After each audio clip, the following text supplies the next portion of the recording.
Hello everyone, village lifestyle পিসিতে তোমাদের সকলকে অনেক স্বাগত জানিয়ে আজকে আমি একটা ইন্টারেস্টিং ব্লগ নিয়ে চলে এসেছি তোমাদের জন্য।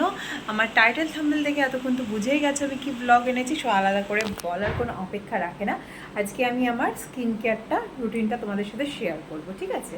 এটা ঘরোয়া ফেসিয়ালও তোমরা বলতে পারো, মানে সবসময় তো আমাদের পসিবল হয় না, তাই না, যে সময় বের করে পার্লারে গিয়ে ফেসিয়াল করার। আমরা ঘরোয়া কিছু টিপসের মাধ্যমেও কিন্তু মানে সব প্রোডাক্ট দিয়ে ফেসিয়াল করে নিলে কিন্তু মুখে একটা সুন্দর চকচকে গ্লো আসবে। আর মুখে গ্লো আসবে কোন মেয়ে না চায়, সব মেয়েরাই চায়, তেমন আমিও চাই। যেহেতু আমার আগের ব্লগে দেখেছো যে আমরা একটু ঘুরতে বেরোবো, তার জন্য তো একটু বাড়িতে স্কিন কেয়ার করা মাস্ট, তাই না? তা সেরকমই একটা স্কিন কেয়ার ভিডিও ভাবলাম আজকে তোমাদের সাথে শেয়ার করি। আমার স্কিন কেয়ার করাও হবে, তোমাদের তার পাশাপাশি দেখানোটাও হয়ে যাবে। তো চলো আর অপেক্ষা না করে দেখতে থাকো পুরো ভিডিওটা।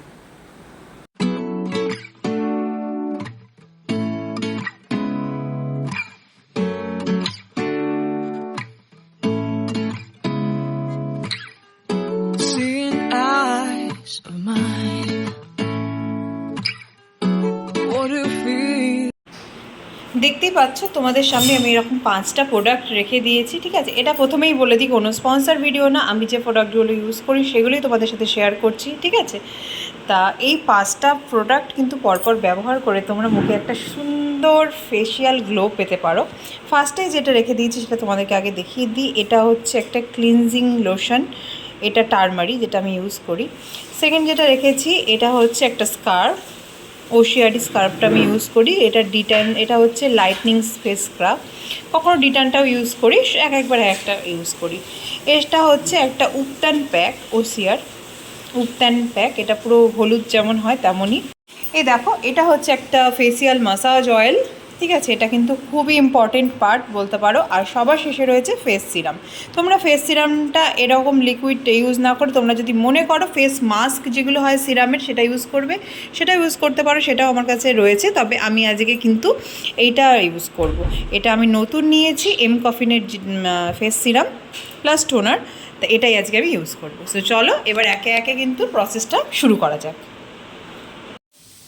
প্রথমে যেটা করবো সেটা হচ্ছে মুখটাকে ভালো করে ক্লিন করে নেব। যদিও আমি একবার ফেস ওয়াশ করেছি, কিন্তু এখন এই ক্লিনজিং লোশনটা দিয়ে ফেসটাকে ভালো করে ক্লিন করে নেব, ঠিক আছে? যাতে সুন্দর করে মুখের ধুলো ময়লাগুলো এতে একদম উঠে যায়। আর বিশেষ করে মেয়েদের দেখবে চোখের এইখানে যে কাজল পরা হয় না, কাজলটা সহজে উঠতে চায় না। এই দেখো কাজল উঠছে, কাজলটা ওঠানোর জন্য এটা খুব ইম্পর্টেন্ট। আর তোমরা যদি তার আগে মেকআপ করে থাকো, আমি বলবো মুখে ভালো করে আমাদের যে পেট্রোলিয়াম জেলি যে ভেজলিন আছে, ভেজলিন ইউজ করো, করে তারপর ফেস ওয়াশ করলে দেখবে পুরো মেকআপটাও কিন্তু রিমুভ হয়ে যাবে।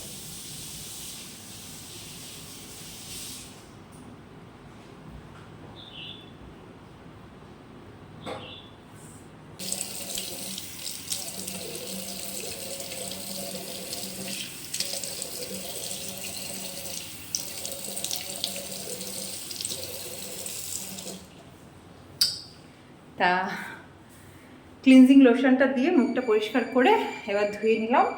দেন দেবো হচ্ছে স্কার্ফ। এবার ইউজ করবো হচ্ছে স্কার্ফ, ঠিক আছে?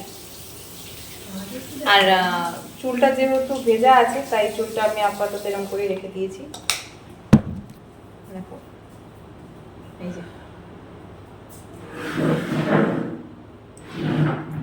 মুখে অ্যাপ্লাই করে ভালো করে ডলে নেব।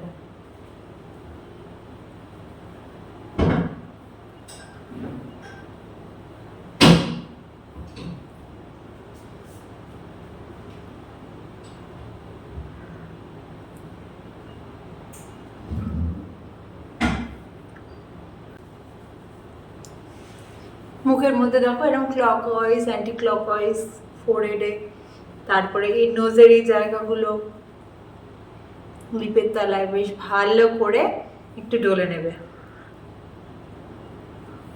দেন ওয়াশ করব। মুখটা এক ম্যাচাস ধুলাম, দেখতেই পাচ্ছ মাত্র 2টো স্টেপ করার পরে মুখটা কিন্তু অনেকটা রিফ্রেশ লাগছে। মানে একটা যেমন ক্লান্ত ক্লান্ত ব্যাপার ছিল মুখটার মধ্যে, বাট এখন এই 2টো স্টেপের পরে মুখটা কিন্তু অনেকটা রিফ্রেশ লাগছে, তাই না? চলো এবার নেক্সট স্টেপে যাওয়া যাক।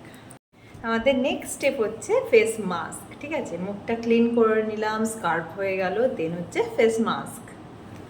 এটাও কিন্তু ভীষণ ইম্পর্টেন্ট পার্ট। ঠিক আছে,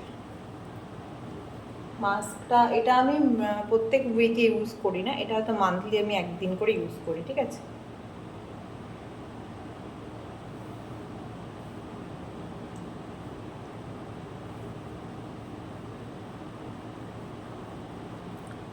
চলো পুরো মুখটায় লাগিয়ে নিই, তারপর আবার দেখাচ্ছি।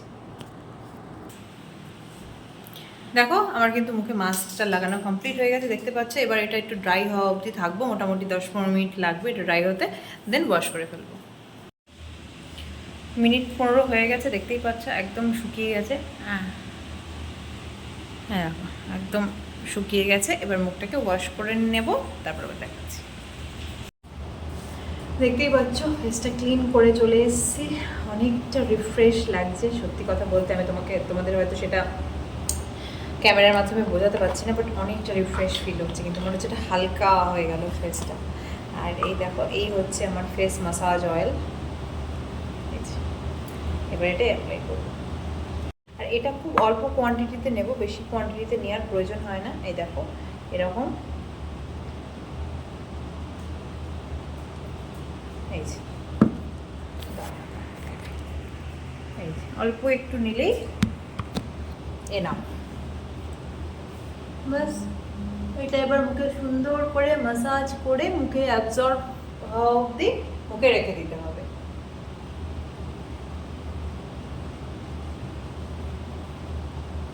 যত মাসাজ করতে পারবে তত ভালো, বাট আমরা তো যেহেতু বাড়িতে করি না, আমরা তো প্রফেশনাল এসব পারি না, তো আমরা মোটামুটিভাবে যেটুকু পারা যায় সেটুকু মাসাজ করি, কিন্তু এটা পুরো মাসাজ করেই বসিয়ে দেওয়া উচিত। আর তা যদি না পারো মুখের মধ্যে কিছুটা মাসাজ করে রেখে দাও। সো দেখো আমার কিন্তু মুখে অ্যাপ্লাই করা কমপ্লিট হয়ে গেছে। মাসাজ অয়েলটা সেরকম চকচক করছে দেখো, তবে এখনও পুরোপুরি অ্যাবজর্ব হয়নি। হ্যাঁ, স্কিনের ওপরেই দেখো রয়েছে, অ্যাবজর্ব হয়নি। এটা অ্যাবজর্ব হতে বেশ অনেকটা টাইম লাগে, প্রায় আধ ঘন্টার ওপর টাইম লেগে যায়। এতক্ষণ আর ভিডিওটাকে কন্টিনিউ করবো না। এটা মুখে অ্যাবজর্ব হয়ে গেলে দেন এটাকে টিস্যু দিয়ে হালকা করে একটু মুখটা ক্লিন করে ফেস সিরামটাকে লাগিয়ে নেব। তাহলে তোমাদের সাথে 4টে স্টেপে শেয়ার করলাম আমি, যেহেতু মানে ভিডিওতে টাইমটা অনেক অল্প পাওয়া যায় না, 5টা স্টেপ দেখাতে গেলে আমাকে অনেকক্ষণ ক্যামেরাটা ধরে রাখতে হবে। সো চলো তোমাদেরকে তো মোটামুটি দেখিয়ে দিলাম কীভাবে আমি আমার স্কিন কেয়ার করি। ভালো লাগলে তোমরাও এইভাবে চেষ্টা করো বাড়িতে, আশা করছি ভালো রেজাল্ট হবে। হলে তখন তোমরা আমাকে অবশ্যই কমেন্টে জানাতে পারবে কীরকম কী রেজাল্ট হলো। আর আজকের এই ভিডিওটা যদি তোমাদের হেল্পফুল হয়ে থাকে অবশ্যই চ্যানেলকে লাইক কমেন্ট শেয়ার করো। আর যারা একদম আমার চ্যানেলে নতুন ভিজিট করেছো তারা চ্যানেলকে ছেড়ে যাওয়ার আগে একটা সাবস্ক্রাইব করে দিয়েছো। চলো এখন তোমাদের এখানে টাটা বাই বাই, আমি এবার এই ফেসটা নিয়ে একটু রেস্ট করে নিই। চলো টাটা।